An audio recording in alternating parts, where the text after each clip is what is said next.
fait très important, attention. D'ailleurs, je vous conseille, hein, si vous avez une huile préférée, d'alterner quand même avec d'autres huiles, parce que si vous ne le faites pas, malheureusement, au bout d'un moment, le cuir chevelu et les cheveux s'habituent à l'actif principal de cette huile, et finalement, vous ne retrouvez plus vraiment les effets que vous aviez au départ. Donc, je vous conseille d'alterner entre plusieurs huiles, de tenir quelques semaines avec une huile, et ensuite de changer de temps en temps, bien sûr, et revenir à votre huile que vous préférez au bout d'un certain temps.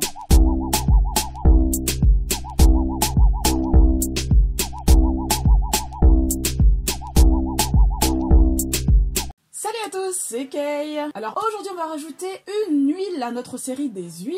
Nous allons parler d'une huile qui est pas très connue. C'est l'huile végétale de cucuy. Qu'est-ce que c'est? Je sais que la plupart d'entre vous se posent la question. Moi-même je me la suis posée avant qu'on me la suggère. Dans une première partie je vais vous expliquer ce que c'est justement. Dans une seconde partie on va parler des vertus de cette huile sur la peau. Et dans une troisième partie des vertus de cette huile au niveau de vos cheveux. Alors, le cucuy c'est une huile qui est tirée d'une noix. Alors la noix s'appelle la noix de Bancoul, qui est tirée de l'arbre de Bancoulier, qui est d'origine asiatique. C'est une huile qui peut être appliquée sur la peau, sur les cheveux, je ne vous l'apprends pas, mais un fait très instructif, c'est une huile qui est aussi très utilisée par les peintres pour ses propriétés cicatrices, c'est-à-dire qu'elle accélère le séchage de la peinture. Maintenant, je vais parler de ses avantages sur la peau. Alors c'est une huile qui a une odeur très neutre, sèche et très pénétrante. Elle est donc parfaite pour être utilisée en cosmétique. Elle est riche en oméga 6 qui a des vertus réparatrices et régénérantes, et aussi en oméga 3 qui sont des acides gras anti-inflammatoires. C'est une excellente huile qui pourra apaiser les symptômes du psoriasis ainsi que des peaux sèches, très sèches ou abîmées. Sur la peau on peut l'utiliser en huile de jour car elle est très sèche et pénétrante, donc elle brillera pas et vous n'aurez pas l'impression d'avoir un film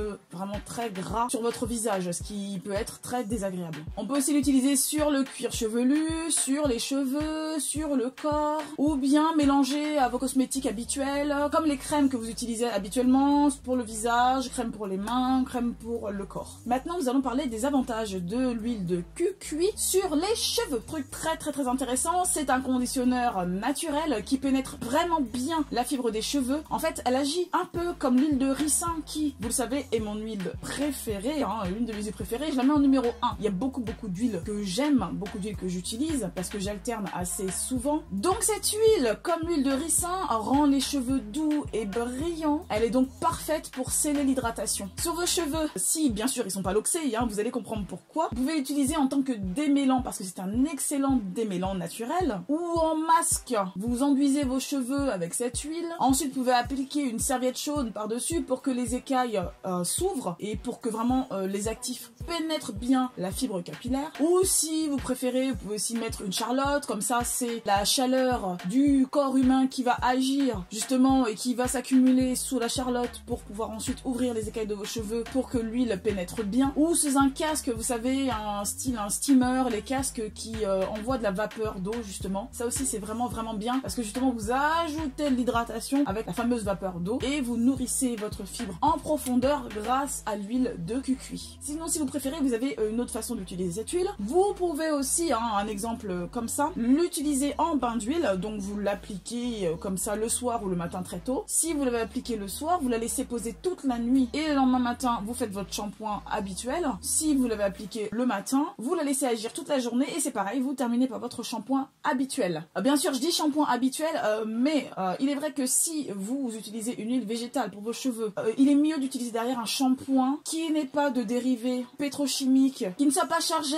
en silicone ou en parabènes. Du coup, ça annulerait complètement l'action principale de cette huile que vous aurez utilisée, hein, peu importe l'huile que vous utilisez. C'est vraiment dommage derrière d'utiliser des produits qui seraient trop décapants pour vos cheveux, qui viendraient donc les rayer comme les silicones ou qui viendraient donc trop les décaper comme le parabène. Vraiment, ce serait dommage, ça serait servi à rien finalement. Parce que souvent on me dit oui, j'utilise telle huile, je comprends pas, je trouve pas l'huile qu'il me faut. Pourquoi ça ne fonctionne pas? Tout simplement parce que c'est la routine complète qu'il faut réviser. Parce que même si vous utilisez certains produits qui peuvent être très bons, vous pouvez derrière annuler l'effet de ces bons produits avec des mauvais. Donc derrière quand même, essayez de choisir un shampoing assez correct. Vous en trouvez des pas mal hein, en supermarché. Si vous savez pas trop quoi utiliser, dirigez-vous vers du bio, bien sûr avec le macaron. Attention, quand il y a écrit juste bio sur l'étiquette, mais qu'il n'y a pas le macaron cosmétique bio ou EcoCert, méfiez-vous. Hein, cela veut dire que c'est juste du greenwashing, ça donne juste envie d'acheter. Il y a juste un ingrédient dedans qui est bio et ça veut pas dire que la composition en elle-même elle est nickel. Hein. Donc attention, attention, ne vous laissez pas avoir par ça. Fait très important, attention, attention, attention, l'huile de cuit, c'est une huile qui est très sensible à l'oxydation. Donc je vous conseille de la ranger dans un endroit à l'abri de la lumière, dans un endroit assez frais. Mieux encore, je vous conseille de la conserver au frigo. Donc voilà, j'espère que cette vidéo vous aura plu. Si c'est le cas,